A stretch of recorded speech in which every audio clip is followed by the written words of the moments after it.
Media మిత్రులందరికీ నమస్కారం.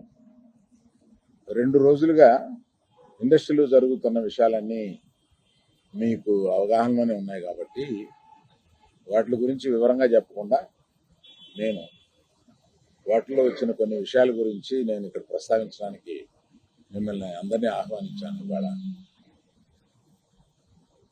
2 రోజుల నుంచి ఆ నలుగురు అని వస్తుంది. ఆ నలుగురు కొంచెం నెగిటివ్ షేడ్ తోటి, ఆ నలుగురు కబంధాస్తాలతోటి ఇండస్ట్రీని పట్టు. బాబు, ఆ నలుగురికి నాకు సంబంధం లేదు, ఆ నలుగురిలో నేను లేను. అసలు ఇది 15 సంవత్సరాల క్రితం స్టార్ట్ అయింది. ఆ నలుగురు ఆ తర్వాత ఆ 10 అయింది. అది ఎవరు పట్టించుకోలేదు. ఓ 10 మంది దగ్గర ఉన్నాయి థియేటర్లో.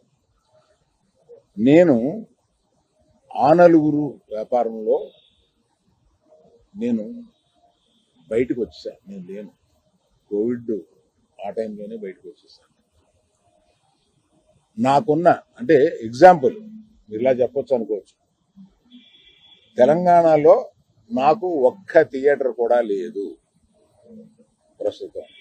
తెలంగాణలో నాకు ఉన్నది ఒకే ఒక థియేటర్, త్రిబుల్ ఏ, దానికి ఓనర్. కనుక నా దగ్గర ఒక్క థియేటర్ కూడా లీజులో లేదు. ఆంధ్రాలో కూడా అన్నీ వదిలేసుకుంటా వచ్చేసి నా దగ్గర మొత్తం 1500 థియేటర్లు ఆంధ్రాలో ఉంటే, అదే మొత్తం తెలుగు రాష్ట్రాల్లో ఉంటే నా దగ్గర 15 లోపు ఉన్నాయి. అన్నీ వదిలేసుకుంటారాగా అవి కూడా మా స్టాఫ్ తోటి లీజులు అయిపోయిన తర్వాత ఎప్పుడు లీజులు రెన్యూ చేయకండి వీటిని అని చెప్పాను. కనుక నా దగ్గర ఆ థియేటర్లు లేవు. ఎందువల్ల నన్ను అంటే పాత అలవాటు కొద్దీ అందరూ నన్ను ఆ నలుగురులో అది ఏదో ఫోటోలు వేయడానికి మాది బాగుంటాయి కనుక అందరు పెద్దల ఫోటోలు వేస్తా, విమర్శకు బాగుంటుంది కనుక కొంచెం అలా విమర్శిస్తున్నారు. నేను దయచేసి మీడియా మిత్రులను అడిగేది ఏంటంటే, ఆ నలుగురు అని వేసేటప్పుడు నన్ను కలపకండి. నేను లేను, ఆ వ్యాపారంలో లేను. నేను అన్ని వదిలేశాను. 1500 థియేటర్లకి 15 మాత్రమే, 15 లోపే నా దగ్గర ఉన్నాయి. అవి కూడా త్వరలో నా దగ్గర ఉండవు, వద్దని చెప్పాను. అది ప్రథమంగా మీకు అందరికీ చెప్పడం కోసం ఈ మీటింగ్ పెట్టాను. అది కాకుండా నా వృత్తి గత 50 ఏళ్లుగా సినిమాలు తీయడం. నేను ఆ వృత్తిని నమ్ముకుని ఉన్నాను. ఇది మధ్యలో ఉన్న చిన్న అవకాశం లాంటిది ఏదో వచ్చింది, ఇది నాకు సరిపోదు అని అనుకుని నేను బయటకు వచ్చేసాను. 1వ తారీఖు నుంచి మేము థియేటర్లు మూసేస్తాం అన్న దీని మీద ఆంధ్రప్రదేశ్ మన సినిమాటోగ్రఫీ మినిస్టర్ గారు రియాక్ట్ అయిన విధం చాలా సమంజసమైందని నేను ఫీల్ అవుతున్నాను. ఎందువల్లంటే నాకు కూడా మీరు ఆన్ రికార్డ్ చెప్తున్నాను, ఈ థియేటర్లకు సంబంధించిన ఏ మీటింగ్లోనూ నేను వెళ్ళలేదు. నేను కావాలని వెళ్ళలేదు, నాకు ఇష్టం లేదు. ఈ థియేటర్కి సంబంధించి 3 మీటింగులు జరిగినాయి. 3 మీటింగ్లకి నేను వెళ్ళలేదు. వెళ్ళకపోగా మా గీతా ఫిల్మ్ డిస్ట్రిబ్యూటర్స్ని కానీ అదర్ అసోసియేటెడ్ ప్రొడ్యూసర్స్ కానీ ఎవరిని వెళ్ళొద్దు అని చెప్పాను. కారణం ఏంటంటే, థియేటర్స్ నిజంగానే స్టాండ్ అలోన్ థియేటర్స్కి చాలా కష్టాలు ఉన్నాయి. ఆ కష్టాలు ఉన్నప్పుడు అవి వచ్చి డిస్కస్ చేసుకుని ఇండస్ట్రీ పెద్దలతో ఛాంబర్ అని ఒకటి ఉంది, గిల్డ్ అని ఉంది, వీటిని అప్రోచ్ అయ్యి అందులో డిస్కస్ చేసుకుని సమస్యలు సామరస్యంగా కుదరకపోతే అప్పుడు ప్రభుత్వానికి వెళ్ళి ప్రభుత్వం చెప్పుకున్నాం. ఎక్కడో ఏదో కుదరక అన్నీ ఫెయిల్ అయినప్పుడు అయితే అన్నీ ఫెయిల్ అయినాయి కనుక మేము మూసుకుంటున్నాము, 1వ తారీఖు నుంచి మేము మూసేస్తాము అని అంటున్నారు. మూసేయడానికి ఏకపక్షంగా మీరు తీసుకునే ఈ నిర్ణయానికి నేను వెళ్ళి అక్కడ కూర్చుని మాట్లాడను అని నాకు చిరాకు కలిగి నేను వెళ్ళా. ఇది మీరు ఏమన్నా ఆ సమస్యని డిస్కస్ చేసిన తర్వాత ఒక సామరస్యమైన ఒక కంక్లూషన్ రాకపోతే చేయాల్సింది మేము మూసేస్తున్నాం.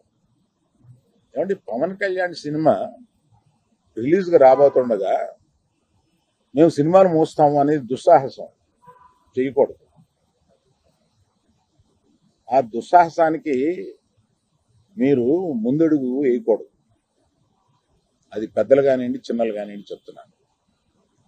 ఎందుకంటే మన ఇండస్ట్రీ నుంచి ఎవరు ఏది అడిగినా హెల్ప్ చేస్తున్న మనిషి ఆయన.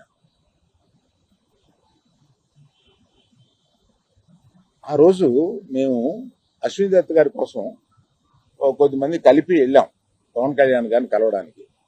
అశ్విని దత్ గారి సినిమా వస్తుంది, దానికి కాస్త రేట్స్ ఇప్పించండి అని చెప్పి అడగడానికి.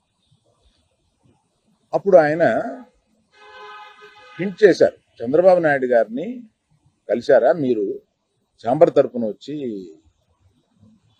కలవండి. ఆ తర్వాత ఆ కమ్యూనికేషన్లో ఏం జరిగిందో ఏంటో ఆ తర్వాత ఎవరు దాన్ని పట్టించుకోలేదు. నేను ఒకళ్ళిద్దరితోటి ప్రస్తావిస్తే, చంద్రబాబు నాయుడు గారు మాకు తెలిసిన ఆయనే కదా, పవన్ కళ్యాణ్ గారు మాకు తెలిసిన ఆయనే కదా, మేము వెళ్ళి పని చేయించుకుంటాం అన్నారే తప్ప ఛాంబర్ వారు కానీ ఏ సంస్థ కానీ వెళ్ళి అఫీషియల్గా మనం అందరం వెళ్ళి కలిసి కష్టం వచ్చినప్పుడు కలవడం వేరే. కష్టం వచ్చినప్పుడు ఇప్పుడు మనం అసలు ప్రభుత్వం వచ్చిన తర్వాత వెళ్ళి మనం కలవాలి కదా, కలవాలి. పవన్ కళ్యాణ్ గారు హింట్ చేసినా కూడా అది జరగలేదు. నిన్న ఎవరో మాట్లాడుతూ, మాది ప్రైవేట్ వ్యాపారం, ప్రభుత్వానికి సంబంధం ఏముంది, ప్రభుత్వానికి సంబంధం లేదు, నేను కరెక్ట్గా చెప్పలేను, అది ఆ అర్థం వచ్చేటట్టు మాట్లాడారు. ఏమంటే ప్రభుత్వానికి సంబంధం లేకపోతే 2 సంవత్సరాల క్రితం పెద్ద వాళ్ళందరూ ఇక్కడి నుంచి కదిలిళ్ళి గత చీఫ్ మినిస్టర్ ఎందుకు కలిశారండి? ప్రభుత్వానికి సంబంధం లేకపోతే. ఏ వ్యాపారం అయినా సవ్యంగా చేసుకోవాలంటే ప్రభుత్వంతో సహకారం లేకుండా అది జరగదు. అటువంటిది ప్రభుత్వంతో సంబంధం ఉంది, మాది ప్రైవేట్ వ్యాపారం, ఇది సరికాదు. ప్రభుత్వంతో సంబంధం ఉంటుంది, ప్రభుత్వం కోఆపరేషన్ కావాలి. ఒకటే ఎగ్జాంపుల్, వాళ్ళ కోఆపరేషనే అక్కర్లేకపోతే మనలో పెద్ద వాళ్ళందరూ వెళ్ళి ఎందుకు కలిశారు, గత చీఫ్ మినిస్టర్ని ఎందుకు కలిశారు? మనకు కష్టం వచ్చిందనే కదా వెళ్ళి కలిశారు. కష్టం వస్తే కానీ వెళ్ళి కలవా? ఒక ఫార్మాలిటీ లేదా? అందువల్ల మినిస్ట్రీ నుంచి వచ్చింది నేను చదివాను, అది చాలా సమర్థనీయంగా ఉంది, ప్రశ్నలు కరెక్ట్గా ఉన్నాయి. నిజంగానే సమస్యలు ఉన్నాయండి. స్టాండ్ అలోన్ థియేటర్స్కి సమస్యలు 100% ఉన్నాయి. ఇవాళ వాళ్ళ మనుగడ కూడా కొంత కష్టం అవుతుంది. ఆ మనుగడ కష్టమైనప్పుడు వాళ్ళందరూ ఏకమై వచ్చి ఏం చేయాలా అని ఒక నిర్దిష్టమైన దీంతో కాకుండా ఇట్లాగా మేము మూసుకుంటున్నాము థియేటర్లో, ఇప్పుడు మీరు మాతో సంభాషణకి రండి, అది నాకు నచ్చక నేను వెళ్ళలేదు, అందరికీ వెళ్ళొద్దు అని చెప్పాను.